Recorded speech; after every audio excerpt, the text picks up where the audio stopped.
Hello, hi, welcome to your home education. आप सभी का होम एजुकेशन में स्वागत है। पिछली वाली कक्षाओं में हमने आपको पोषण के बारे में बताया था, जिसमें हमने कुपोषण के प्रकार के बारे में बताया था। ठीक है, आहार आहार जो ग्रहण करते हैं हमें कैसा ग्रहण करना चाहिए। ठीक है, फिर हमने बताया था अति पोषण क्या क्या देखने को मिलता है। अल्प पोषण यानी कि ज़्यादा भोजन कर लोगे तो क्या क्या देखने को मिलेगा, या फिर आहार में जो हमने खाना खाया उसमें बैलेंस सही से ना हो, यानी कि कार्बोहाइड्रेट की मात्रा सही से ना हो, प्रोटीन की मात्रा, फैट की मात्रा, जितनी भी न्यूट्रिशन है उनका मात्रा सही से ना हो तो हमें क्या देखने को मिलता है। ठीक है, हमने विंडो पीरियड्स के बारे में जिक्र किया था। अगर आप पिछली वाली कक्षा नहीं देखे हैं तो जा कर के देख सकते हैं। ठीक है, उसमें बहुत सारे ऐसे टॉपिक हैं जो एग्ज़ाम में क्वेश्चन 1-2 नंबर से आ ही जाते हैं, चाहे जो एग्ज़ाम हो। आज हम जिक्र करने वाले हैं प्रोटीन के ऊपर। ठीक है, आज हमारा क्लास होगा प्रोटीन के ऊपर। प्रोटीन क्या होता है? मैक्रो न्यूट्रिशन होता है। ठीक है, अब मैक्रो न्यूट्रिशन को पहले समझते हैं कि ये होता क्या है।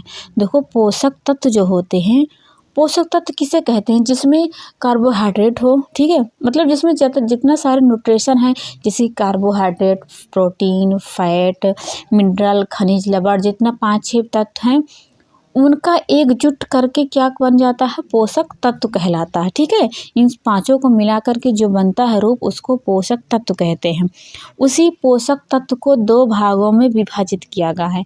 एक होता है माइक्रो, यहाँ पे जो लिख रखा है, एक होता है मैक्रो, एक होता है माइक्रो। ठीक है, मैक्रो को कहते हैं अल्प पोषक तत्व। अल्प माने जानते हो कि ज़्यादा मात्रा में। अब मैक्रो मतलब क्या होता है? सूक्ष्म यानी कि छोटा अमाउंट। ठीक है, पोषक तत्व को हमने 2 भागों में विभाजित किया है, जिसे कहते हैं एक माइक्रो यानी कि अल्प पोषक तत्व, एक होता है माइक्रो यानी कि सूक्ष्म पोषक तत्व। अल्प किसे कहते हैं? अल्प मतलब मात्रा इसका ज़्यादा होना चाहिए, सूक्ष्म मतलब कि इसकी मात्रा कम होना चाहिए। अल्प में कौन कौन से पोषक तत्व आते हैं? अल्प में कार्बोहाइड्रेट आते हैं, प्रोटीन आते हैं, फैट आते हैं। अब भाई ये सब क्यों आते हैं? क्योंकि जो ये तीनों तत्व हैं ये ऊर्जा देने का बहुत ज़्यादा रोल अदा करते हैं। ठीक है, और जो माइक्रो यानी कि सूक्ष्म होते हैं वो कौन से पोषक तत्व होते हैं? विटामिन होते हैं और खनिज लवण यानी कि मिनरल होते हैं, यानी कि इनकी जो मात्रा होती है उन्हें हमें कम ग्रहण करना चाहिए। और जो अल्प क्या मात्रा होता है यानी कि जो माइक्रो न्यूट्रिशन होते हैं उन्हें हमें ज़्यादा ग्रहण करना चाहिए। तो प्रोटीन क्या है? एक मैक्रो एलिमेंट्स हैं, यानी कि अल्प पोषक तत्व है, यानी कि हमें इसकी मात्रा ज़्यादा लेने की ज़रूरत होती है। आगे हम बात करते हैं, आगे क्या है? प्रोटीन क्या है? प्रोटीन एक ग्रीक भाषा का शब्द है। प्रोटीन है जो कहाँ से शब्द है? ग्रीक भाषा का शब्द है, जो किससे मिलकर बना हुआ है? प्रोटियोस से मिलकर बना हुआ है। जो किससे मिलकर बना है? प्रोटियोस का। अभी प्रोटियोस का अर्थ क्या होता है? इस प्रोटियोस का अर्थ होता है प्रथम स्थान पर रखा जाने वाला। यानी कि प्रोटीन क्या है? प्रोटीन एक ग्रीक भाषा का शब्द है। ठीक है, प्रोटीन जो है एक ग्रीक भाषा का शब्द है। वो कहाँ से बना है? ये जो ग्रीक भाषा प्रोटियोस से मिलकर के बना है। प्रोटियोस का अर्थ होता है प्रथम स्थान पर रखा जाने वाला। ठीक है, अभी हम यहाँ पे बताएंगे कि प्रथम स्थान पर प्रोटीन को क्यों रखते हैं। तब तक हम ये दोनों लाइन देख ले। कोशिका का निर्माण प्रोटीन करता है, यानी कि जो हमारे शरीर की सबसे छोटी इकाई होती है, सबसे छोटी इकाई क्या होती है? कोशिका होती है। उस कोशिका का निर्माण कौन करता है? ये प्रोटीन करता है। ठीक है, अब तो आप समझ गए हैं कि प्रोटीन हमारे शरीर के लिए कितना हेल्पफुल है। ठीक है, कोशिका का जो निर्माण करता है वो कौन करता है? प्रोटीन करता है। आगे हम बात करें कि हाँ, प्रोटीन का संगठन, यानी कि प्रोटीन किस किस तत्वों से मिलकर के बना है। ठीक है, तो प्रोटीन बना है कार्बन से, हाइड्रोजन से, ऑक्सीजन से और नाइट्रोजन से। ठीक है, जिसमें नाइट्रोजन की मात्रा कितनी होती है?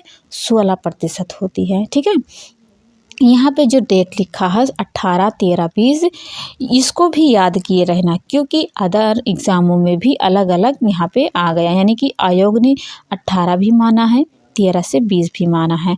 तो हमें कंफ्यूज नहीं होना, हमें ये तीनों डेट याद करना है, यानी कि वो नहीं 16 भी, 18 भी, 13 से 20 भी। लेकिन ज़्यादातर एग्ज़ामों में वो 16 ही आया हुआ है। तो 16 पहले ऑप्शन में 16 देखना, अगर 16 नहीं है तो फिर 18 से 13 से 20 देखना। ठीक है, आगे हम बात करें, यहाँ पे क्या लिखा, प्रोटीन को नाइट्रोजन युक्त पदार्थ कहते हैं। क्यों कहते हैं? क्योंकि प्रोटीन में नाइट्रोजन की जो मात्रा होती है अदर संगठन से यानी कि कार्बन से, हाइड्रोजन से, ऑक्सीजन से ज़्यादा होती, इसलिए इसे प्रोटीन को नाइट्रोजन युक्त पदार्थ कहते हैं। यानी कि जब एग्ज़ाम में आ जाए कि प्रोटीन को या फिर ये आ जाए कि नाइट्रोजन युक्त पदार्थ किसे कहते हैं, तो ऑप्शन में कार्बन लिखा रहे या ना, ऑप्शन में कार्बोहाइड्रेट लिखा रहा है, फैट लिखा रहा है, विटामिन लिखा रहा है, अगर प्रोटीन तो आंसर क्या होगा, प्रोटीन होगा। यानी कि प्रोटीन क्या है, एक नाइट्रोजन युक्त पदार्थ है। आगे हम थोड़ा चलते हैं, आगे हमारा क्या है, आगे है प्रोटीन को प्रथम स्थान पर रखा जाने की वजह। यानी कि हमने अभी आपको बताया कि प्रोटीन क्या है, एक ग्रीक भाषा का शब्द है जो कि प्रोटियोस से मिलकर के बना होता है। प्रोटियोस का अर्थ होता है प्रथम स्थान पर रखा जाने वाला। अब जब हम इतना जान गए कि प्रथम स्थान पर रखा जाने वाला कोई चीज़, कोई युक्त, कोई सामान है, तो उसके बारे में हम कुछ तो सोचेंगे कि क्यों रखा गया है। तो आइए हम वहाँ पढ़ते हैं कि क्यों रखा जाता है। इस स्लाइड को ऊपर कर लेते हैं थोड़ा सा। आगे क्या हमारा है, प्रोटीन को प्रथम स्थान पर रखा जाने की वजह जानते हैं हम। पहला क्या है, रक्त है, यानी कि खून है। देखो खून कैसे, देखो हमारे शरीर में आपको हीमोग्लोबिन का तो नाम सुना होगा। हीमोग्लोबिन क्या होता है, ये और ग्लोबिन, ठीक है। हिम क्या होता है, एक प्रोटीन होता है। जब खून में प्रोटीन का काम करता है तो हम प्रोटीन को भी यहाँ पे लिखेंगे ना कि रक्त में, कि प्रोटीन रक्त में हेल्पफुल होता है। यानी कि जो हीमोग्लोबिन है वो प्रोटीन ही है, ठीक है। उसके बाद में हम क्या देखते हैं, एंजाइम। एंजाइम किसे कहते हैं, एंजाइम एक तरह का प्रोटीन होता है, ठीक है। एंजाइम जो होता है एक तरह का प्रोटीन होता है जो कोशिकाओं के अंदर पाया जाता है, ठीक है। कोशिकाओं के अंदर कौन पाया जाता है, एंजाइम पाया जाता है। एंजाइम क्या है, एक तरह का प्रोटीन है। एंजाइम क्या होता है, एंजाइम हमारे शरीर में केमिकल प्रक्रियाओं को तेज करने में मदद करता है, ठीक है।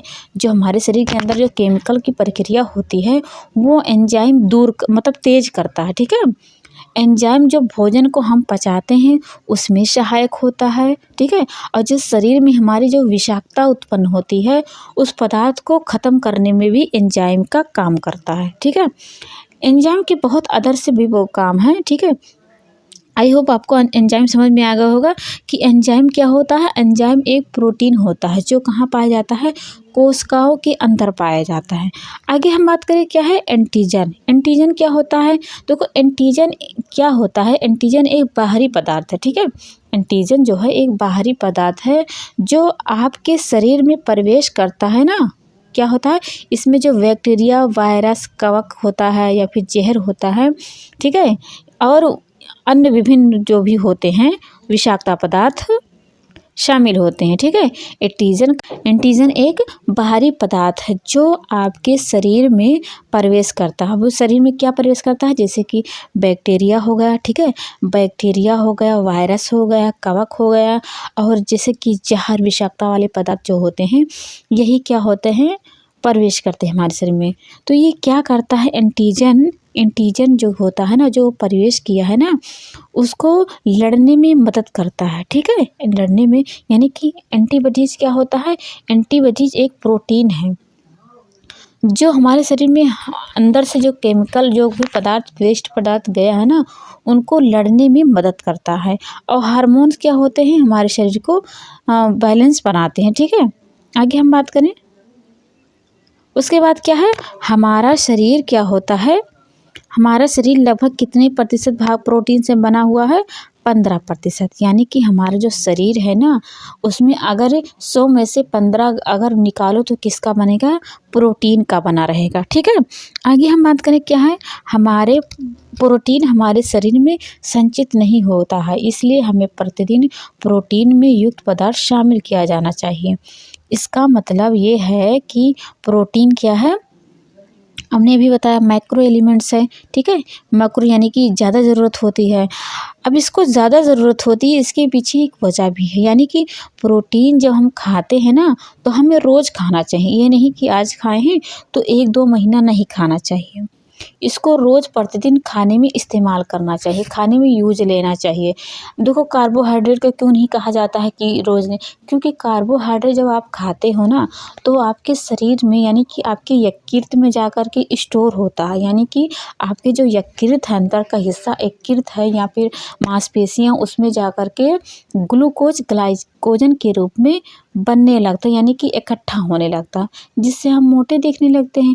लेकिन प्रोटीन ऐसा कोई काम नहीं करता है। ठीक है, इसका कोई रूप ऐसा नहीं होता है कि जाकर के हमारे शरीर में इकट्ठा हो। ठीक है, इसलिए जब इकट्ठा नहीं होता है तो भाई हमें इसको रोज़ खाना पड़ेगा। ठीक है, अब इसका इतना काम है, ये खून में काम करता है, ये एंजाइम में काम करता है, ये एंटीजन में काम करता है, ये हार्मोन में, ये एंटीबॉडीज में, ये खून में, इस सब में जब काम करता है तो अगर आप नहीं प्रोटीन खाओगे तो ये इतना सारा काम किया है उसमें बाधा नहीं आ जाएगा, आपका शरीर दुर्बल नहीं हो जाएगा।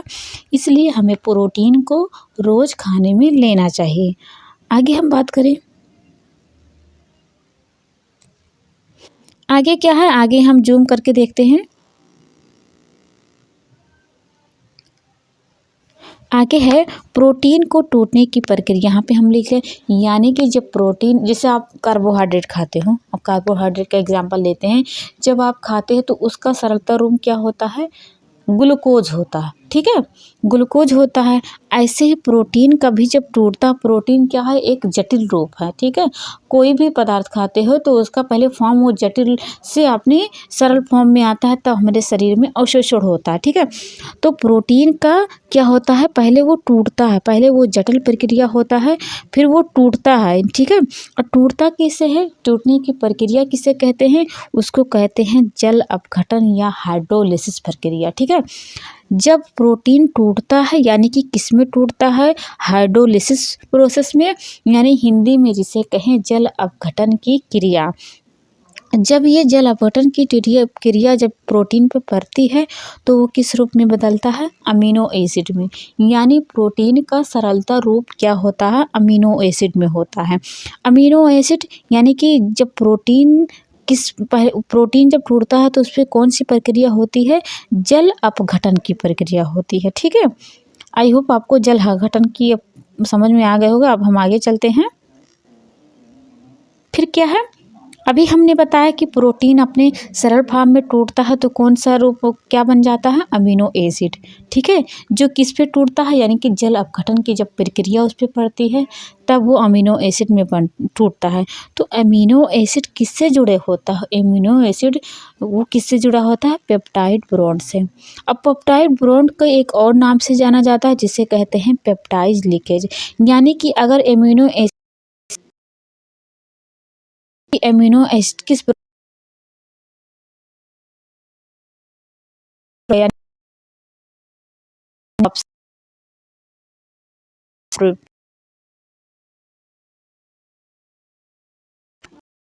एक ग्राम प्रोटीन में कितने कैलोरी होती है, 1 ग्राम प्रोटीन में 4.2 कैलोरी होती है। ठीक है, आगे हमारा क्या है, सोयाबीन में 40% प्रोटीन होता है, यानी कि सोयाबीन में प्रोटीन की जो मात्रा होती है कितना होती है, 40% होती है। बाकी अदर न्यूट्रिशन होते हैं। आगे हमारा क्या है, शरीर में विभिन्न प्रोटीन के निर्माण के लिए 20 प्रकार के एमिनो एसिड की आवश्यकता होती है। यानी कि जब हम प्रोटीन खाते हैं ना तो प्रोटीन में जो एमिनो एसिड होता है ना वो अमीनो एसिड 20 प्रकार से होता है, यानी कि 20 प्रकार के प्रोटीन, अगर हम सरल रूप में कहें प्रोटीन कितने प्रकार का होता है, 20 प्रकार का होता है। यानी कि प्रोटीन का एक टाइप नहीं है, जैसे कार्बोहाइड्रेट का 3 है, फिर तीनों में अलग अलग विभाजित किया है, ऐसे ही प्रोटीन है, प्रोटीन 20 प्रकार के होते हैं। ठीक है, 20 प्रकार को भी 2 भागों में विभाजित किया गया है, जो 10-10 के रूप में है, यानी कि 10 अलग है फिर 10 अलग है। पहला क्या है, अनिवार्य एमिनो एसिड। ठीक है, पहला है अनिवार्य एमिनो एसिड, जिसको हम मिटा देते हैं पहले। एमिनो एसिड पहला है अनिवार्य एमिनो एसिड, यानी कि एसेंशियल अमीनो एसिड। ठीक है, एक होता है अनिवार्य अमीनो एसिड, यानी कि नॉन एसेंशियल अमीनो एसिड। हम फिर से बता दें, प्रोटीन के कितने प्रकार होते हैं, 20 प्रकार होते हैं। ठीक है, यानी कि अमीनो एसिड कितने प्रकार के होते हैं 20 प्रकार के। ठीक है, उस 20 प्रकार को 2 भागों में विभाजित किया गया है, यानी कि 10-10 को लेकर के विभाजित किया गया है, 10-10 को लेकर के विभाजित किया गया है। एक 10 में आता है अनिवार्य अमीनो एसिड, यानी कि एसेंशियल अमीनो एसिड। ठीक है, और दूसरा क्या होता है, नॉन एसेंशियल अमीनो एसिड। ठीक है, अब हम पहले की बात करें, यानी कि अनिवार्य अमीनो एसिड की बात करें, इसमें कितने आते हैं, 10 आते हैं। और जो अनिवार्य अमीनो एसिड होते हैं ना, उनको हमें मतलब खाने के रूप में नहीं ग्रहण करना पड़ता है, ये हमारे शरीर में अपने आप से खुद ब खुद बिना मतलब मेहनत किए हुए अपने आप ये बन जाते हैं। ठीक है, हमें मेहनत करने की ज़रूरत नहीं पड़ती कि हमें हिस्टाडीन या आर्जिनिन या कुछ भी लेकर के आना है, तो हमारा जो अनिवार्य है amino acid, essential amino acid, वो फुलफिल हो जाएगा। ऐसा बिल्कुल नहीं है, हमारे शरीर में बिना मेहनत बिना कुछ किए ही अपने आप से बन जाता है। तो हम यहाँ पे नीचे देखते हैं कि कौन कौन से होते हैं। इस पहले नंबर पे क्या है, पहला नंबर पे है हिस्टाडीन, यानी कि अनिवार्य अमीनो एसिड का जो पहला है वो क्या है, वो पहला हमारा है हिस्टाडीन, फिर दूसरा है आइसोलिसिन, फिर तीसरा है ल्यूसिन, चौथा है लाइसिन, 5वें नंबर पर है मिथियोनिन। ठीक है, और 6वें नंबर पर है फेनिलैलानाइन, फिर उसके बाद में है थ्रेओनाइन, उसके बाद में ट्रिप्टोफैन, उसके बाद में वेलिन, और लास्ट में है आर्जिनिन। यानी ये कितने प्रकार के हैं, ये 10 प्रकार के अमीनो एसिड हैं। ठीक है, और ये जो 10 प्रकार के अमीनो एसिड हैं, इन्हें हमें खाने में लेने की ज़रूरत नहीं होती है, ये हमारे शरीर में अपने आप से बिना मेहनत किए ही खुद ब खुद बन जाते हैं। ठीक है, अब इसमें अनावश्यक अमीनो एसिड, यानी कि नॉन एसेंशियल अमीनो एसिड। ठीक है, हमने अभी आपको बताया है आवश्यक अमीनो एसिड, अब हम आपको बता रहे हैं अनावश्यक अमीनो एसिड, यानी कि नॉन एसेंशियल अमीनो एसिड, जो कितने प्रकार के होते हैं, 10 प्रकार के होते हैं। ये काम क्या करते हैं, ये इनका क्या रोल होता है, ये अनावश्यक अमीनो एसिड हमें खाने के रूप में ग्रहण लेते हैं, यानी कि हम इनको खाने में लेते हैं। जो 10 आगे बताए उनको तो खाने में नहीं लेते हैं, लेकिन जो ये हैं यानी कि अनावश्यक अमीनो एसिड हैं, इन्हें हमें भोजन के रूप में लेना पड़ता है। आगे फिर चलते हैं, आगे क्या हमारा है, आगे हमारा है, अब यहाँ पे हमने लिख रखा है 10 प्रकार के जो अनावश्यक अमीनो एसिड होते हैं। पहला होता है एलानिन, दूसरा होता है एस्पार्टेट, तीसरा होता है सिस्टीन, चौथा होता है ग्लूटामेट, 5वां होता है ग्लूटामाइन, 6वां होता है ग्लाइसिन, फिर 7वें नंबर पर है प्रोलीन, 8वें नंबर पर है सेरिन, 9वें नंबर पर है टायरोसिन, 10वें नंबर पर है एस्पारजीन। ठीक है, 10वें नंबर पर एस्पारजीन है। ये क्या है, इन्हें हमें भोजन के रूप में लेते हैं, जो हमने ये 10 रूप में यहाँ पे रख रखा है। आगे हम थोड़ा चलते हैं, इसको तो ऐसे ही याद कर लेना है, इसमें कुछ समझाने वाली बात नहीं है। आगे हम थोड़ा चलते हैं, आगे हम चलते हैं, आगे हमारा है प्रोटीन का वर्गीकरण। प्रोटीन का वर्गीकरण को 3 भागों में विभाजित किया गया है। एक होता है गुण के आधार पर, दूसरे नंबर पर है स्रोत के आधार पर, तीसरे नंबर पर है रासायनिक गुण के आधार पर। अब हम तीनों को एक एक करके समझते हैं। पहले नंबर पे है गुण के आधार पर, यानी गुण के आधार को भी 3 भागों में विभाजित किया गया है, यानी कि गुण के आधार पर प्रोटीन 3 प्रकार के होते हैं। एक होता है पूर्ण प्रोटीन, एक होता है आंशिक, तीसरे नंबर पर है अपूर्ण प्रोटीन। ठीक है, पूर्ण प्रोटीन किसे कहते हैं, जिसमें सारे जो आवश्यक अमीनो एसिड होते हैं वो पाए जाएं। ठीक है। पूर्ण, जैसे कि नाम से ही ज़ाहिर लग रहा है कि पूर्ण मतलब कि जो एकदम से फुल रूप से पूरा हो। ठीक है। पूर्ण का एकदम शाब्दिक अर्थ हम सोचें तो क्या होता है, एकदम से उसमें कुछ कमी ना हो, यानी कि इसमें पूर्ण प्रोटीन में सभी प्रकार के जो आवश्यक अमीनो एसिड होते हैं वो पाए जाते हैं, जैसे कि केसीन। ठीक है। केसीन हो गया, मायोसिन हो गया। ठीक है। यानी कि जो जिसमें दूध, मछली, अंडा जो होते हैं ना, इसमें सभी प्रकार के एमिनो एसिड पाए जाते हैं। ठीक है। जो एनिमल जगत के होते हैं उनमें सभी प्रकार के आवश्यक अमीनो एसिड पाए जाते हैं। अब ये काम क्या करता है, हमारे शरीर की जो वृद्धि होती है, विकास होता है। ठीक है। या फिर वजन होता है, हमारे कोशिकाओं को टूट फूट की मरम्मत यानी कि निर्माण करता है। ठीक है। जो पूर्ण प्रोटीन होता है वो इतना सारा काम करता है। हम फिर से आपको बता दें, पूर्ण प्रोटीन जैसे कि नाम से ही जाहिर हो रहा है, यानी कि पूर्ण। ठीक है। इसको ऐसे समझे कि यानी कि फुल रूप से ये पूरा है, इसमें कोई कमी नहीं है। तो क्या होता है, जिसमें सारे मतलब कि जिसमें जितना सारा आवश्यक अमीनो एसिड हमने जो 10 बताया नहीं है, जो हमने 10 बताया है आवश्यक अमीनो एसिड, जैसे कि हिस्टाडीन, आर्जिनिन, ये सब हमने जो बताया है, जो आपने एक खाना खाया है ना, जैसे यानी कि मछली खाया, तो मछली में जो 10 प्रकार के अमीनो एसिड होते हैं ना वो पाए जाते हैं, तो उसे आप क्या कहेंगे, पूर्ण प्रोटीन कहेंगे। ठीक है। यानी कि जो एनिमल जगत के, यानी कि जो मांस मछली होती है, यानी कि जो जानवरों से हमें जो भोजन मिलता है उनमें सभी प्रकार के एमिनो एसिड पाए जाते हैं, जैसे कि केसिन हो गया, मायसिन हो गया, आर्जिनिन हो गया, हिस्टाडीन हो गया। ठीक है। इनका काम क्या होता है, इनका काम होता है वृद्धि करना, यानी कि हमारे शरीर को वृद्धि करता है, विकास करता है, हमारे शरीर के जो कोशिकाएं होती हैं उनको मरम्मत करता है, निर्माण करता है, इतना सारा काम करता है पूर्ण प्रोटीन। ठीक है। पूर्ण। आगे हम बात करें आंशिक प्रोटीन। आंशिक प्रोटीन किसे कहते हैं, आंशिक प्रोटीन वो प्रोटीन होते हैं जिसमें कुछ तो एमिनो एसिड पाए जाते हैं, कुछ ना पाए जाते हैं। ठीक है। यानी कि मतलब कि आधा, मतलब 1-2 को अमीनो एसिड पाया जाता हो, 1-2 अमीनो एसिड नहीं पाए जाते, यानी कि जिससे अनाज जगत के हो गया। अनाज जगत यानी अनाज में क्या नहीं पाया जाता, अनाज में लाइसिन नहीं पाया जाता है।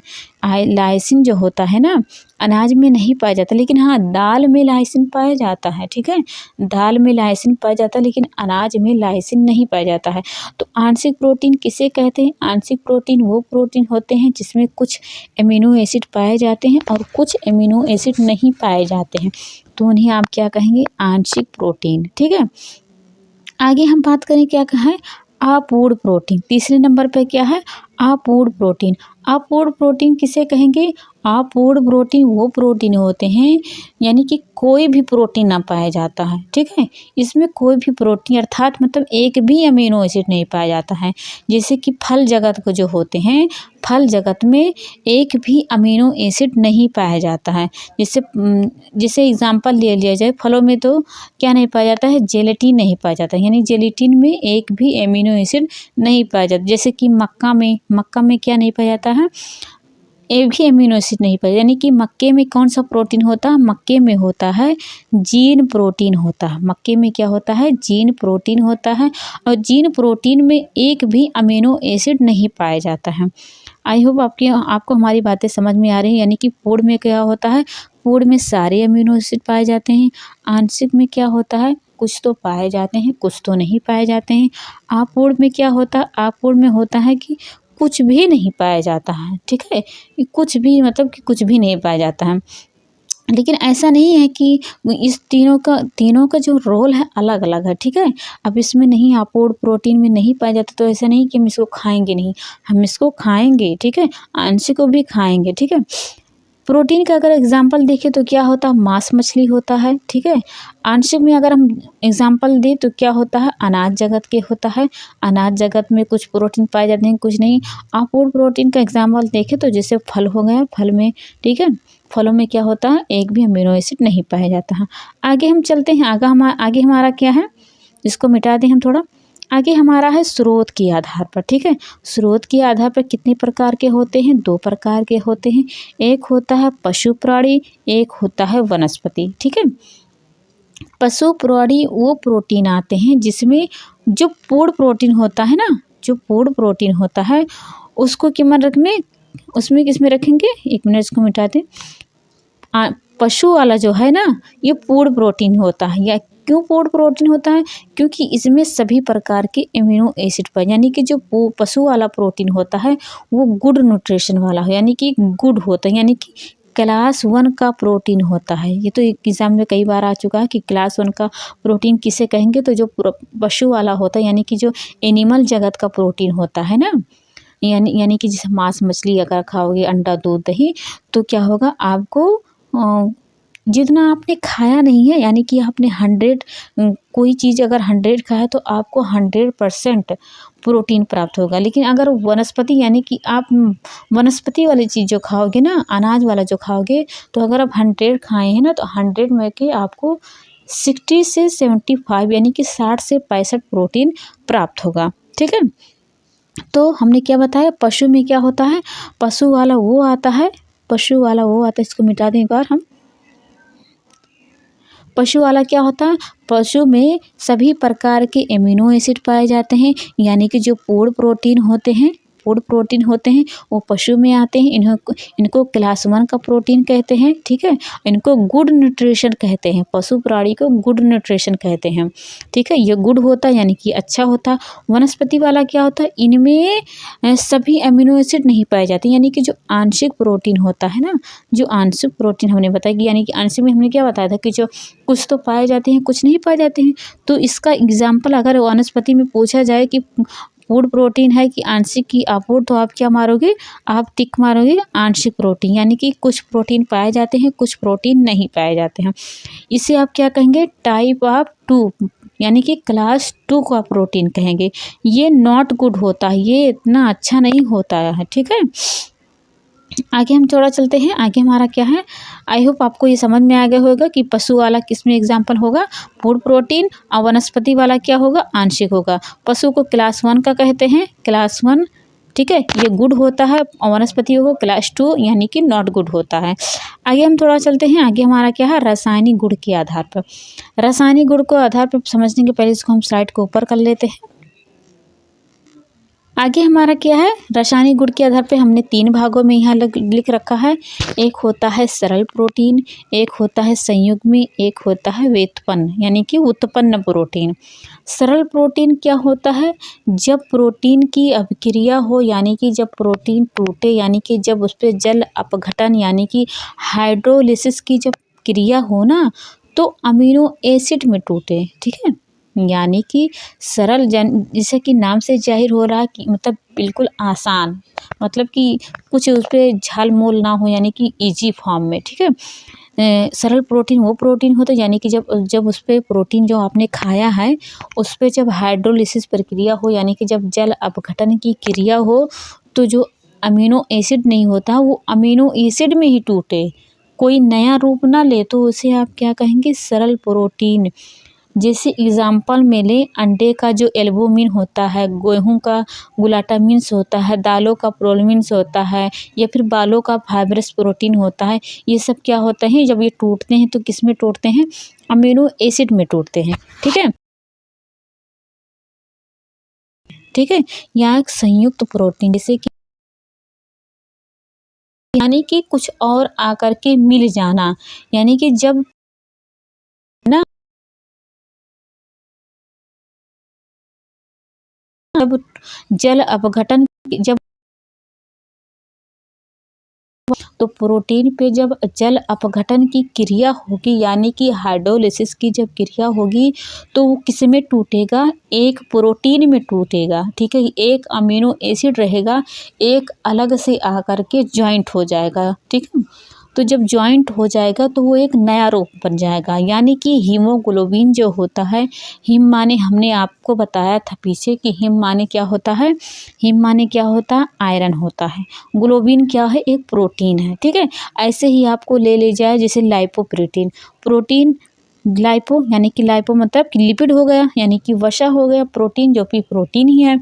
तो ये क्या हो गया है, दो आकर के मिलके एक नया रूप बन गए हैं, जो किसका एग्जाम्पल बन गए हैं, संयुक्त का, यानी कि संयुग्मी में, यानी कि दो मिलकर के एक जब बन जाते हैं तो उसे आप क्या कहेंगे, संयुक्त प्रोटीन कहेंगे। ठीक है, आगे हम चलते हैं। आगे हमारा क्या है, उत्पन्न प्रोटीन। जैसे कि नाम से ही जाहिर होता है कि कोई नया चीज बन जाना। उत्पन्न मतलब कि उत्पन्न हुआ अभी अभी फिलहाल में, यानी कि जब प्रोटीन जब यानी कि नए प्रोटीन का उत्पन्न होकर नया प्रोटीन बनना, यानी कि जब प्रोटीन आपने खाया, ठीक है, आपने प्रोटीन खाया तो उस प्रोटीन पे ताप दाब जब क्रिया उस पे होती है तो एक नया प्रोटीन बन के उभरता है। ठीक है, आपको समझ में नहीं आए फिर से समझाएं। उत्पन्न प्रोटीन वो प्रोटीन होता जब आपने प्रोटीन खाया, उस पे जल अपघटन की क्रिया हुई, यानी कि ताप दाब का जब क्रिया हुआ ना तो एक नया प्रोटीन बन के आया। ठीक है, जो प्रोटीन हमने पीछे बताया है वो नहीं, अदर प्रोटीन बन के जब निकल के आए तो उसे आप क्या कहेंगे, उत्पन्न प्रोटीन कहेंगे। ये प्रोटीन भी दो प्रकार के भागों में विभाजित किया गया है। एक होता है प्रोटीन, एक होता है प्राथमिक प्रोटीन, ठीक है, प्राथमिक उत्पन्न प्रोटीन, दूसरा होता है द्वितीयक होता है। प्राथमिक यानी कि प्राथमिक प्रोटीन किसे कहेंगे आप, प्राथमिक प्रोटीन यानी कि प्राथमिक उत्पन्न प्रोटीन, इसमें वो आते हैं, यानी कि इसकी परिभाषा अगर हम देखें तो क्या होता है, इसमें वो प्रोटीन आते हैं जब इस पे हाइड्रोलिसिस की प्रक्रिया होगी तो ये आंशिक रूप से या बहुत कम मात्रा में परिवर्तित होते हैं, यानी कि बहुत कम मात्रा में ये चेंजिंग लाते हैं। ठीक है, जब इस पे प्रक्रिया होती है तो बहुत कम रूप से बदलते हैं, जैसे कि प्रोटीन्स हो गया, मेटा प्रोटीन्स हो गया, जमा प्रोटीन्स हो गया, यानी कि जो जमने वाला प्रोटीन्स है वो किस स्टेज में आता है, प्राथमिक में होता है। प्राथमिक हमने क्या बताया, इसमें वो प्रोटीन आते हैं जिसपे जब हाइड्रोलिसिस की यानी कि जब अपघटन की क्रिया होती है तो ये बहुत कम मात्रा में बदलते हैं। ठीक है, जबकि द्वितीयक क्या होता है, द्वितीयक वो होता है जब यह प्रोटीन जो द्वितीयक वाला है, जो प्राथमिक प्रोटीन है ना, मतलब कि यह प्रोटीन प्राथमिक उत्पन्न प्रोटीन का अपघटन होने से बनता है। ठीक है, इसमें कौन कौन से आते हैं, इसमें आते हैं कौन से, प्रोटियोसिस आते हैं, पेप्टोन आते हैं और पेप्टाइड्स आते हैं। आगे हम बात करें, आगे हमारा क्या है, आगे है प्रोटीन के कार्य, यानी कि प्रोटीन के कार्य हम देख लेते हैं। तो पहले नंबर पे क्या है, इसकी अधिकता से किडनी प्रभावित होती है, इसके द्वारा हड्डियों से संबंधित बीमारी होती है। ठीक है, आगे हम बताएंगे कि हड्डियों से संबंधित बीमारी कैसे होती है। ठीक है, उसके बाद में क्या है, कोशिका के निर्माण, यानी कि हड्डियाँ, प्रोटीन का कार्य क्या होता है, कोशिका का निर्माण करता है, जिसको हमने पहले ही बता दिया शुरू में कि कोशिका का निर्माण कौन करता है, प्रोटीन करता है। आगे हम बताएं क्या है, आगे है जलने व दुर्घटना घाव में प्रोटीन का कार्य होता है। क्यों होता है, क्योंकि जो देखो हमने भी बताया कि कोशिका का निर्माण कौन करता है, प्रोटीन करता है। यानी जब आप चोट वोट लग जाता है तो आपका कौन सा अंग ज़्यादा प्रभावित होता है, आपका कोशिका उसका सब नष्ट नहीं हो जाती है, तो कोशिका को मरम्मत के लिए कौन काम करता है, प्रोटीन करता है। अब जब प्रोटीन जब जलते हो या दुर्घटना होता है या घाव होता है तो उसमें क्या होता है, आपका जो कोशिका होती है वो जल जाती है या मर जाती है या कुछ हो जाती है। ठीक है, तो उसको फिर से रिकवर करने के लिए, इनके फिर से उसमें अच्छा जीवन लाने के लिए क्या करता है, प्रोटीन ही काम करता है। आगे हमारा क्या है, 1 ग्राम में कितना प्रोटीन मिलता है, 1 ग्राम में 4.2 कैलोरी ऊर्जा मिलती है। उसके बाद में क्या है, पोषक तत्व के संवहन में सहायक। ठीक है, यानी कि जो पोषक तत्व का संवहन होता है, अब देखो हमने अभी बताया कोशिका के निर्माण करता है, कोशिका क्या करता है, आपके जो भी आपने खाना खाए तो इधर उधर घुमाता फिराता है, तो वही पोषक तत्व को इधर उधर करने में प्रोटीन का बहुत मेन रोल होता है। आगे हम बात करें, आगे क्या हमारा प्रोटीन की अधिकता, यानी कि जब प्रोटीन आप ज़्यादा खा लोगे तो आपको क्या होगा, इस पर हम यहाँ एक पॉइंट और बता दें, यानी कि प्रोटीन के कार्य में एक और पॉइंट बता दें, लिख लेना आप लोग। ये क्या करता है, पीएच मान को नियंत्रित करता है। ठीक है, प्रोटीन क्या करता है, पीएच मान जो हमारा होता है उस पीएच मान को नियंत्रित करता है। उसके अलावा ये क्या करता है, रक्त का जो प्रसारण दाब होता है उसको भी नियंत्रित करता है, ठीक है। और फिर उसके बाद में क्या होता है, शरीर की जो अंदर होने वाली रासायनिक प्रक्रिया होती है वो भी प्रोटीन का कार्य करता है। जो हमने भी टॉपिक बताया है उसको यहाँ पे लिख लेना आप लोग अपने कॉपी में, हमने यहाँ पे नहीं लिख रखा है। आगे हम चलते हैं प्रोटीन की अधिकता। प्रोटीन की अधिकता से क्या होता है, प्रोटीन की अधिकता से यानी कि प्रोटीन आप ज़्यादा खा लोगे तो आपको क्या हो देखने को मिलेगा, किडनी पे असर पड़ेगा, ठीक है। कि यहाँ पे जो हमने लिख रखा था कार्य में कि किडनी को प्रभावित करती है, यानी कि आप जो किडनी यानी कि प्रोटीन ज़्यादा खा लोगे तो किडनी जो होता है वो असर पड़ता है। उसके बाद है प्रोटीन ज़्यादा खाने पर गांठ वाले हिस्से में यूरिक एसिड जमा हो जाता है जिससे हमें गठिया रोग हो जाता है। अब यहाँ पे हम आपको बताते हैं, पहला नंबर पे हमने क्या बताया था, किडनी प्रभावित होती है, यानी कि किडनी पे प्रभावित होती है यानी कि किडनी पर असर पड़ता है। उसके बाद हमने क्या बताया था, हड्डियों पे, यानी कि जो आपका हड्डी गांठ वाला हिस्सा होता है जैसे पैर होता है, हाथ वाला होगा हिस्सा, पैर वाला हिस्सा, जहाँ पे आपके गांठ के जैसे मान लीजिए हाथ है, ये मतलब हाथ का पंजा है, तो जो ये गांठ वाला हिस्सा है ना, यहाँ पे जब प्रोटीन ज़्यादा खा लोगे तो यहाँ पे यूरिक एसिड जमा होने लगता है, जिससे क्या होता है, जब आप हाथ मोड़ोगे ना तो नहीं मुड़ेगा, या फिर जब मोड़ोगे ना तो आपको दर्द का महसूस होगा। वही दर्द महसूस क्यों हो रहा है, क्योंकि आपके शरीर के जो गांठ वाला हिस्सा है ना वहाँ पर जा कर के यूरिक एसिड जमा हो गए, जिससे कौन सी बीमारी कहते हैं, उसे कहते हैं गठिया रोग कहते हैं, ठीक है। इसलिए हमें प्रोटीन को खाना चाहिए जिससे हमें हड्डी जो संबंधित बीमारी होती है उससे दूर मिलेगी। यूरिक एसिड क्या है, ये हड्डी में तो जाकर के जमा होती है, तो क्या हो, जब हड्डी में जाकर जमी तो क्या करता है, हड्डी संबंधी जो भी बीमारी हो उसको क्या करता है, प्रोटीन कार्य करता है। आगे हम बात करें, आगे हमारा क्या है, प्रोटीन की कमी। प्रोटीन की कमी से क्या क्या देखने को मिलता है, हम यहाँ ऊपर कर लेते हैं थोड़ा सा। प्रोटीन की कमी से होता है क्या, दो बीमारी होती, एक होता है क्वाशियोरकर, एक होता है मेरेस्मस। क्वाशियोरकर जो कि प्रोटीन की कमी से होता है, ठीक है, 1 से 5 साल की उम्र के लिए होता है, 1 से 5 साल, ठीक है। क्वाशियर की बीमारी 1 से 5 साल की उम्र में होता है, जो किससे होता है, प्रोटीन अगर नहीं खाओगे तो आपको क्या होगा, क्वाशियोरकर हो जाएगा। मेरेस्मस क्या होता है, नवजात जो होता है ना शिशु, नवजात शिशु जो होता है उस उम्र से लेकर के 1 वर्ष का जब तक नहीं हो जाएगा तब तक उसको मेरेस्मस होगा। प्रोटीन साथ साथ अगर वो कार्बोहाइड्रेट नहीं खाता है तब ये बीमारी होगी, ठीक है। हमने आपको क्या बताया, प्रोटीन की कमी से 2 प्रकार की बीमारी, ये तो गठिया वाला तो होता ही है, लेकिन अदर भी 2 बीमारी होती है, एक होता है क्वाशियोरकर, एक होता है मेरेस्मस। क्वाशियर कितने साल के होता है, 1 साल से 5 साल के बच्चों को होता है, इसमें सिर्फ प्रोटीन अगर नहीं खाएगा तब क्वाशियोरकर होगा। लेकिन मेरेस्मस में होता है क्या, मेरेस्मस अगर प्रोटीन नहीं खाओगे साथ साथ में आप कार्बोहाइड्रेट यानी कि कैलोरी की भी कमी रहेगी तो आपको क्या देखने को मिलेगी, मेरेस्मस। या किन साल के बच्चों को होता है, नवजात से लेकर के 1 साल का जो बच्चा होता है उसे मेरेस्मस देखने को मिलता है, ठीक है। आगे हम चलते हैं, आगे हमारा क्या है, प्रोटीन के टेस्ट हैं, ठीक है।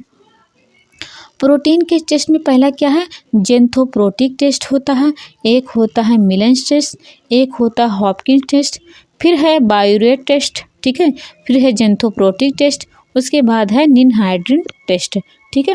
इसके अलावा भी आपको हम यहाँ बता देते हैं, अपनी कॉपी में लिख लेना।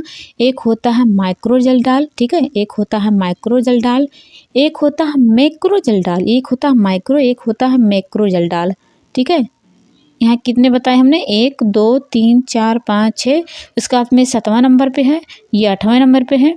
उसके बाद में एक और होता है मोलिंस टेस्ट, ठीक है, यहाँ पे लिख लेना मोलिंस टेस्ट, यहाँ पे हमने नहीं लिख रखा है, मोलिंस टेस्ट। उसके बाद में क्या होता है, लेड सल्फाइड टेस्ट होता है, ठीक है। हमने 10 नाम कुल मिलाकर के बताया है, 10 नाम, ठीक है। माइक्रोजल्डाल ये क्या करता है, यानी कि आप माइक्रोजल्डाल का टेस्ट करोगे तो क्या पता चलेगा, यानी कि जो आपके शरीर में नाइट्रोजन की जो मात्रा होती है वो माइक्रो और जल्डाल से पता चलती है। लेकिन वहीं पे जब माइक्रो का होता है, ठीक है, माइक्रो का होता है तो प्रोटीन का जो मेटाबॉलिज्म होता है उस पता चलती है। एक और नाम लिख लेना, निनहाइड्रिन, ठीक है। निनहाइड्रिन हमने यहाँ पे नहीं लिख रखा है। निनहाइड्रिन जो हमारे शरीर के अमीनो एसिड की मात्रा को बताता है। उसके बाद में एक और टेस्ट है जिसका नाम है नाइट्रोप्रासाइड टेस्ट होता है। वो क्या करता है, यानी कि आपके शरीर में सल्फर जो होता है, सल्फर की जब कमी हो जाएगी, प्रोटीन की कमी होगी, यानी कि अमीनो एसिड की जब होगी मात्रा कम, तो नाइट्रोप्रासाइड का टेस्ट किया जाता है, ठीक है। हमने आपको 10-11 टेस्ट के नाम बताए हैं। आगे हम चलते हैं। आगे हमारा क्या है, प्रोटीन के स्रोत एक होता है बीन्स होता है, ओट्स होता है, अनाज होता है, हरी मटर होता है, मसूर की दाल होता है, ठीक है। इसके अलावा भी जो वनस्पति वाले होते हैं, यानी कि जो सोयाबीन हो गया, दाल हो गया, जितने दाल प्रकार के, राजमा हो गए, ये सब क्या होते हैं, इसमें भरपूर मात्रा में प्रोटीन्स पाए जाते हैं। और फिर जानवर में जो मांस मछली होते हैं, अंडे होता है, दूध होता है, ये सब में प्रोटीन की जो मात्रा होती है अच्छी खासी पाई जाती है। जैसे हमने पीछे आपको बताया है कि सोयाबीन में प्रोटीन की मात्रा कितनी होती है, 40% होती है ये, ठीक है। प्रोटीन की जो मात्रा होती है सोयाबीन में, एग्ज़ाम में कई बार आ चुका है कि सोयाबीन में प्रोटीन की जो मात्रा होती है कितना प्रतिशत होती है, तो 40% होती है। एक बार हम क्लास को रिकॉल कर लेते हैं, हमने क्या क्या पढ़ाया आपको। हमने आपको प्रोटीन के बारे में बताया था। प्रोटीन क्या होता है, माइक्रोन्यूट्रिशन होता है, यानी कि इसको खाने में ज़्यादा लेना चाहिए। फिर हमने बताया था प्रोटीन क्या होता है, ग्रीक भाषा का शब्द होता है जो कि प्रोटियोस से मिलकर के बना होता है। प्रोटियोस का अर्थ क्या होता है, प्रोटियोस का अर्थ होता है प्रथम स्थान पर रखा जाने वाला। उसके बाद में क्या है, कोशिका का निर्माण क्या करता है, प्रोटीन करता है, ठीक है। प्रोटीन का संगठन क्या होता है, कार्बन, हाइड्रोजन, ऑक्सीजन, नाइट्रोजन, ठीक है। और नाइट्रोजन की मात्रा कितनी होती है, 16% होती है। आगे फिर हमने बताया था प्रोटीन को नाइट्रोजन युक्त पदार्थ कहते हैं। क्यों कहते हैं, क्योंकि जो नाइट्रोजन में जो मात्रा होती है अदर संगठनों से ज़्यादा होती है, ठीक है। फिर हमने बात किया था कि प्रोटीन को प्रथम स्थान पर रखा जाने की वजह, ठीक है। इसमें रखा जाने की वजह क्यों है, क्योंकि ये खून में भी काम करता है, ये हमारे एंजाइम में काम करता है, ये हमारे एंटीजन में, ये हमारे हार्मोन्स में, ये हमारे एंटीबॉडीज़ में, ठीक है। उसके बाद हमने क्या बात करी, हमारे शरीर में लगभग 15 भाग जो होता है, प्रतिशत भाग प्रोटीन का बना होता है, यानी कि 100% में जो 15% होता है वो किसका बना होता है, प्रोटीन का बना होता है। प्रोटीन हमारे शरीर में संचित नहीं होता, यानी कि इकट्ठा नहीं होता, इसलिए हमें रोज़ प्रोटीन को खाना चाहिए, ठीक है। इसलिए हमें रोज़ प्रोटीन को खाना चाहिए। फिर हमने बात किया था, यहाँ पे क्या लिखा हुआ है, प्रोटीन के टूटने की प्रक्रिया। प्रोटीन का जो सरल रूप होता है अमीनो एसिड होता है, यानी कि जब प्रोटीन एक जटिल रूप में होता है, जब उस पर हाइड्रोलिसिस यानी कि जल अपघटन की क्रिया होती है, तब वो सरल फॉर्म में आता है। सरल फॉर्म में आकर के, यानी कि अमीनो एसिड में आकर के हमारे शरीर में अवशोषित कर लिया जाता है, ठीक है। आगे हम बात करें, आगे हमारा क्या है, प्रोटीन क्या होता है, अमीनो एसिड, यानी कि प्रोटीन जो सरल रूप अमीनो एसिड है वो किससे जुड़ा होता है, पेप्टाइड बॉन्ड से जुड़ा होता है। इस पेप्टाइड बॉन्ड को एक और नाम से जानते हैं जिसे कहते हैं पेप्टाइड लीकेज कहते हैं, ठीक है। 1 ग्राम में कितनी प्रकार की कैलोरी होती है, एक ग्राम में प्रोटीन की जो मात्रा होती है कितनी होती है, 4.2 कैलोरी होती है, ठीक है। सोयाबीन में प्रोटीन की मात्रा कितना होता है, 40% होता है। आगे हमने बात किया था शरीर में विभिन्न प्रोटीन के लिए निर्माण के लिए 20 प्रकार के अमीनो एसिड की आवश्यकता होती है। जो 10 हमने यहाँ पे लिखा है, यानी कि 10 प्रकार के अनिवार्य होते हैं और 10 प्रकार के अनावश्यक होते हैं। अनिवार्य को, यानी कि अनिवार्य अमीनो एसिड को अंग्रेजी में कहते हैं एसेंशियल अमीनो एसिड। यहाँ पे हमने 10 नाम लिख रखा है, नीचे भी लिखा है। पहले नंबर पे है हिस्टाडीन है, दूसरे नंबर पे आइसोल्यूसिन है, तीसरे नंबर पे ल्यूसिन है, चौथे नंबर पे लाइसिन है। आगे हम थोड़ा चलते हैं, आगे हमारा है मिथियोनिन है, ठीक है। फिर हमने बताया था फिनिलैनिन, फिर उसके बाद में है थ्रियोनाइन, आगे है ट्रिप्टोफैन, फिर उसके बाद में है वेलिन, आगे है आर्जिनिन, ठीक है। इसमें आवश्यक अमीनो एसिड में को एक और भाग में विभाजित किया गया, यानी कि इन्हें अर्ध आवश्यक अमीनो एसिड कहते हैं। अंग्रेजी में इसे कहते हैं सेमी एसेंशियल अमीनो एसिड, जो दो भागों में है, यानी कि उसके दो रूप हैं। एक होता है हिस्टाडीन, एक होता है आर्जिनिन। हिस्टाडीन किस में पाया जाता है? नवजात शिशु के लिए होता है। आर्जिनिन किसके लिए होता है? किशोरों के लिए होता है, लेकिन प्रौढ़ों को नहीं होता है।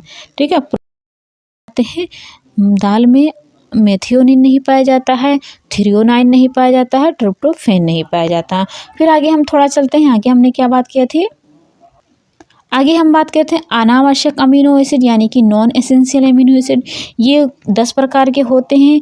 इसको हमें बाहर से लेने की ज़रूरत होती है, यानी कि हमें इन्हें भोजन के रूप में ग्रहण करना चाहिए। ठीक है, आगे हम थोड़ा चलते हैं। पहला हमारा क्या है? पहला है एलानिन। ठीक है, दूसरे नंबर पे है एस्पार्टेट, तीसरे नंबर पर है सिस्टीन, चौथे नंबर पे है ग्लूटामेट, पाँचवें नंबर पे है ग्लूटामाइन, फिर छठवें नंबर पे है ग्लाइसिन, प्रोलीन, सेरिन, टायरोसिन, एस्पारजीन। ठीक है, आगे हम चलते हैं। आगे हमारा क्या हमने बताया था?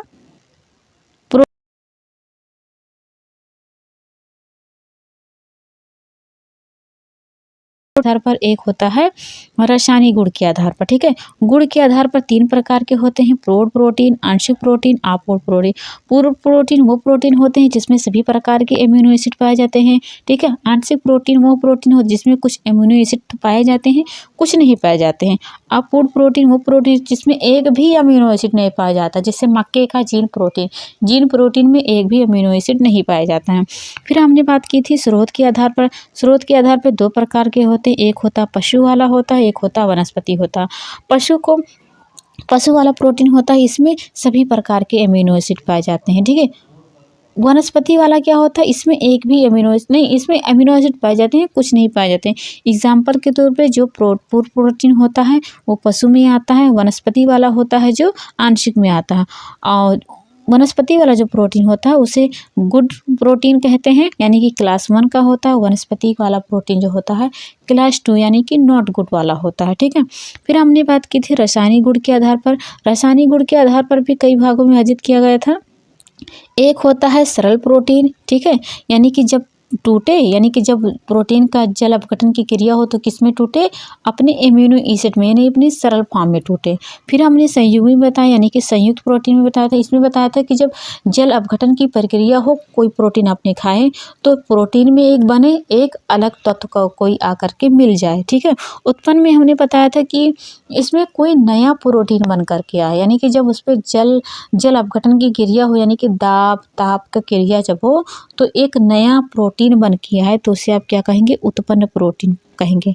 फिर हमने बताया था प्रोटीन के कार्य, इसमें क्या होता है? इससे किडनी प्रभावित होती हैं, हड्डी संबंधी बीमारियों के लिए होती है। फिर हमने बताया था कोशिका निर्माण में और मरम्मत में काम करती है। फिर हमने बताया था जलने दुर्घटना घाव में 1 ग्राम में कितना होता है? 4.2 होता है कैलोरी। फिर हमने बताया था पोषक तत्व के संवहन में सहायक होता है। आगे हमने बताया था आपको प्रोटीन की अधिकता, यानी कि जब प्रोटीन आप ज़्यादा खा लोगे तो भी बुराई है, कम खाओगे तब भी बुराई है। ठीक है, तो इसके अधिकता से क्या होगा? किडनी पर असर पड़ेगा। ठीक है, किडनी पर असर पड़ेगा। और क्या होगा? शरीर के जो गांठ वाला हिस्सा होता है, यानी कि जो हाथों की जो हड्डियां होती हैं, उसमें क्या होता है? यूरिक एसिड जो होता है ना, प्रोटीन यूरिक एसिड में बदल करके आपके गांठ वाले हिस्से में जमा होने लगता है। और जब जमा होने लगता है ना, तो जब आप हाथ मोड़ोगे या फिर उठोगे बैठोगे ना, तो आपको दर्द होगा। दर्द होता है तो क्या होता है? आपको कौन सी बीमारी, उसका नाम होता है गठिया रोग होता है। ठीक है, गठिया रोग में जो मेन रिस्पॉन्सिबल होता है वो कौन होता है? यूरिक एसिड होता है। यूरिक एसिड से ही हमें दर्द होता है। ठीक है, आगे हम बात करें प्रोटीन की कमी से। यहाँ पे हमने अगर पूछा जाए एग्जाम पे प्रोटीन की अधिकता से कौन बीमारी होती है तो गठिया होती है, लेकिन अगर पूछा जाए कि प्रोटीन की कमी से कौन बीमारी होती है तो क्वाशियोरकर एक होता है मरस्मस। क्वाशियोरकर किसको होता है? क्वाशियोरकर होता है उनको जो 1 साल से 5 साल का बच्चा होता है। मेरेस्मस होता है जो नवजात से 1 साल का बच्चा है, उसे मेरेस्मस होगा। लेकिन मेरेस्मस प्रोटीन की कमी से नहीं होगा। ठीक है, जो आप कार्बोहाइड्रेट नहीं खाओगे ना, तब भी आपको मेरेस्मस वो हो जाएगा। ठीक है, आगे हम बात करें प्रोटीन के टेस्ट के बारे में बताया था हमने। फिर हमने टेस्ट के बारे में बताया था, जिसमें हमने बहुत सारे यहाँ पे टेस्ट लिख रखा है, उसके बारे में भी बहुत सारा बताया था, जैसे कि क्या होता है, यहाँ पे लिख नहीं रहा है। हाँ, प्रोटीन के उसके बाद में हमने बताया था मॉलिंस टेस्ट बताया था, यहाँ पे हमने टेस्ट तो लिखा हुआ है, इसके अलावा भी हमने बताया था आपको मॉलिंस टेस्ट तो लिख रखा है, जैसे निनहाइड्रिन होता है, आप यहाँ पे लिख लिए, हम यहाँ पे बता रहे हैं। एक होता है निनहाइड्रिन टेस्ट, एक होता है नाइट्रोपरासाइड टेस्ट, ठीक है। फिर होता है माइक्रो जेल्डाल टेस्ट होता है, एक होता है मैक्रो जेल्डाल टेस्ट होता है, ठीक है। हमने यहाँ पे लिखना भूल गए हैं, आप पॉज करके लिख लेना। फिर हमने बताया था प्रोटीन के स्रोत, यानी कि प्रोटीन हम कहाँ कहाँ से क्या क्या चीज़ खाएं तो हमें प्रोटीन मिलेगा। तो आप राजमा खाओ, आप टोफू खाओ, टोफू यानी कि जो सोयाबीन, यानी कि जो पनीर बनता है ना, सोयाबीन के पनीर को क्या कहते हैं, टोफू कहते हैं, ठीक है। टोफू आप खाओ, राजमा खाओ, चना खाओ, या फिर जो मांस वाला चीज़ होता है, अंडा, दूध, मछली होता है, ये जो होता है, ये सब प्रोटीन का बेस्ट सोर्स होता है। उसके अलावा आप क्या खा सकते हो, हरी सब्जी में बीन्स खा सकते हो, हरा मटर खा सकते हो, मसूर की दाल खा सकते हो, अनाज खा सकते हो, ओट्स खा सकते हो, ठीक है। आज हमने प्रोटीन के बारे में पढ़ा है, ठीक है। कल हम मिलेंगे, कार्बोहाइड्रेट के चैप्टर हम पढ़ाएंगे। आई होप आपको क्लास समझ में आया होगा। अगर नहीं समझ में आया हो तो दोबारा देख लें क्लास को, आपको ज़रूर मेरी क्लास समझ में आएगी। कल मिलते हैं एक नई क्लास में, तब तक के लिए take care and bye bye.